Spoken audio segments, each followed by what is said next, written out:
Please please अगर कोई help कर सकता है प्लीज़ गवर्नमेंट को प्लीज़ प्रेशराइज करो और यहाँ से इंडियन स्टूडेंट्स को निकालो please. This is not at all safe. Please इंतजार कर रहे हैं इस बॉर्डर पे, लेकिन हमें कोई नहीं निकाला है।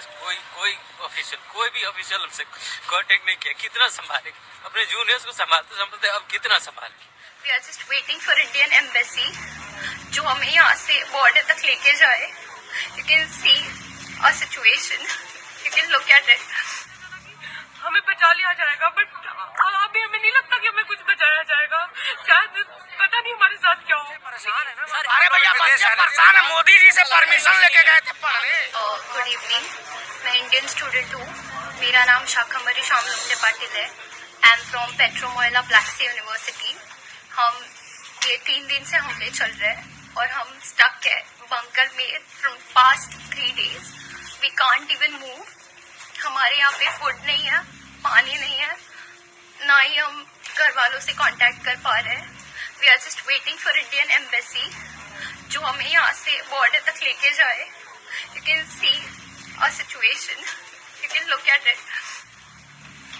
10 घंटे से अभी इंतजार कर रहे हैं इस बॉर्डर पे, लेकिन हमें कोई नहीं निकाला है। कोई भी ऑफिशियल हमसे कांटेक्ट नहीं किया। कितना संभाले अपने जूनियर्स को, संभालते संभालते अब कितना संभाले। दोपहर के 2 बजे कल से निकले हैं, अभी तो कोई कांटेक्ट नहीं हुआ। इससे अच्छा तो साला मर जाते हैं हम लोग।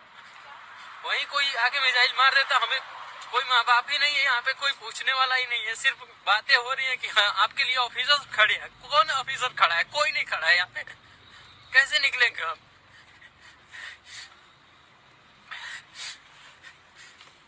लखनऊ से हूँ। हम कीव में स्टक हो चुके हैं, पूरी चारों तरफ से घिर चुके हैं। ठीक है, यहाँ पे हमें कोई हेल्प नहीं दे रहा है और मुझे नहीं लगता कि यहाँ पे किसी को कोई हेल्प, जो भी हमें हेल्प होनी है वो मिलने वाली नहीं है। हमने ये कुछ वीडियोस देखी हैं, जब अभी थोड़ी देर पहले हम एम्बेसी को कॉल्स कर रहे हैं, एम्बेसी हमारी कॉल्स नहीं उठा रही है।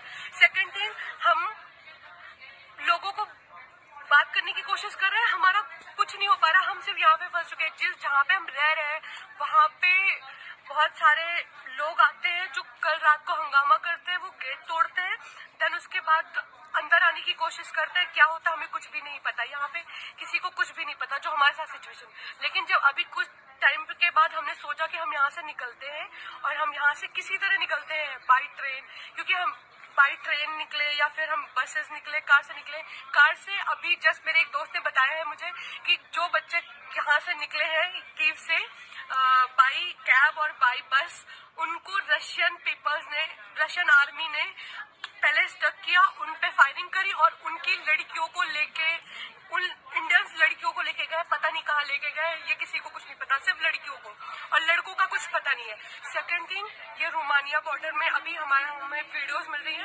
उन वीडियोस में दिखाया जा रहा है कि रोमानियंस आर्मी वहां पे उन्हें मार रही है और उनके साथ बहुत ज्यादा बदतमीजी कर रही है। तो प्लीज अब कहाँ गए? हम तो मूवीज में देखते थे ना, योगी जी, मोदी जी, जो भी है, प्लीज हम वीडियोस देखते थे ना, हमें बचाया जाता था। ऐसे हमारे अंदर ये रहता था कि हमें बचा लिया जाएगा, बट अभी हमें नहीं लगता कि हमें कुछ बचाया जाएगा। शायद पता नहीं हमारे साथ क्या हो। प्लीज गवर्नमेंट, आप जो भी हो, जहाँ भी हो, प्लीज हमें आगे बचाओ, या फिर आप प्लीज यहाँ पे बाय एयर कुछ भी भेजो, इंडियन आर्मी को यहाँ पे प्लीज भेजो, तभी शायद हमारे साथ कुछ ऐसा हो सकता है कि हम बच सकते हैं। बाकी हमें नहीं लगता कि हम यहाँ पे बचेंगे या फिर हम यहाँ से कहीं जाना हमारे लिए सेफ है, और हम जहाँ पे हैं ये भी हमारे लिए सेफ नहीं है। सो प्लीज, जय हिंद, जय भारत, प्लीज आप हमारी हेल्प करो। प्लीज जो भी सुन रहा है, जो भी देख रहा है, इस वीडियो को शेयर करो और हर जगह भेजो। इग्नोरिंग अस, सारे कंट्रीज के सारे गवर्नमेंट्स ने उन लोगों को निकाल लिया है, but Indian government is doing nothing for us. They are saying they are evacuating the Indian citizens from border. The border is 800 kilometres from our current location. How are we as a student suppose to reach those borders? आप जितने भी parents हैं, जितने भी लोग हैं India के, हम लोगों को सुन रहे हैं, हम लोगों को देख रहे हैं, आप प्लीज इंडिया मीडिया की न्यूज खबरों को मत बिलीव कीजिए कि वो लोग हमें यहाँ पे मदद दे रहे हैं। इंडियन गवर्नमेंट हमारी कोई मदद नहीं कर रही है। आप लोग प्रोटेस्ट करना चालू करिए, इंडिया पे प्रेशर डालिए गवर्नमेंट पे, तभी हम 20 से 30 हजार बच्चे जितने भी यहाँ पे स्टक हैं, Indian medicine students, foreign medicine students, वो निकल। इधर हम इतनी तकलीफ में, कोई भी हमें बचाने नहीं आ रहा। ऐसे मासूम लोगों की चिल्लाहट की आहट जब आपके कानों में जोर जोर से गूंजेगी, शोर मचाएगी, चिल्लाएगी। पापा की वो परियां जो अपने साथ अपने देश को उड़ाने के लिए दूसरे देश में मेडिकल की पढ़ाई करने के लिए गई हैं। एक मासूम प्यारे बच्चे का वो पिता जो कभी भी किसी सिचुएशन में हार नहीं मानता था। साथ ही एक औरत का सुहाग और उस बूढ़ी माँ का बेटा भी जो हमेशा कहता था, माँ थोड़े दिन और रुक, मैं बस घर जल्दी वापस आऊंगा।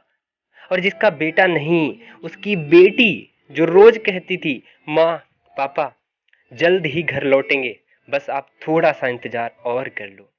दुखियारे छोटे भाई का को भी इंतजार था कि कभी ना कभी मेरी बहन घर सही सलामत वापस आएगी और राखी वाले दिन मेरे राखी बांधेगी आके और मुझे मिठाई खिलाएगी।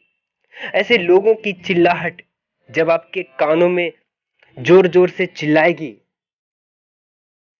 तो आप क्या करेंगे? हम वर्तमान की बात कर रहे हैं। ये युद्ध है, होता तो है दो देशों के बीच में, पर उसका खामियाजा उन देशों में जो कमजोर देश है, उस देश के बेगुनाह युवाओं, पुरुषों, महिलाओं और छोटे छोटे प्यारे मासूम बच्चों को भुगतना पड़ता है। क्या कसूर होता है आखिर उनका, जो हमेशा दूसरों का भला करते हैं और उनका भला हमेशा के लिए हो जाता है। ये युद्ध है जो हंसते खेलते बच्चों को उनकी खुशियां छीन लेते हैं, एक महिला का सुहाग उजाड़ देते हैं, एक बेगुनाह बाप से उसके बीवी बच्चों को छीन लेते हैं, एक हंसते खेलते परिवार को, खुशियों को बर्बाद कर देते हैं। हम किसी और देश की बात नहीं कर रहे हैं, हम बात कर रहे हैं रसिया और यूक्रेन के बीच हो रहे वर्तमान युद्ध की। यूक्रेन के राष्ट्रपति व्लादिमीर जेलेंस्की कह रहे हैं कि हम हार नहीं मानेंगे, बल्कि देश का हर नागरिक रसिया के खिलाफ होगा और लड़ेगा। अपने देश को बचाने के लिए जो भी संभव रास्ता होगा हम अपनाएंगे। 18 से 60 साल तक के पुरुषों को हथियार थमाकर देश को किसी तरह बचाएंगे। हमें यूक्रेन से ये सीख लेनी चाहिए कि जब देश पर कोई भी संकट की घड़ी आ पड़ती है तो हम सभी देशवासियों को डटकर उसका सामना करना चाहिए। देश की जिम्मेदारी नहीं है हमें आगे बढ़ाने की, बल्कि हमारी जिम्मेदारी है अपने देश को आगे बढ़ाने की।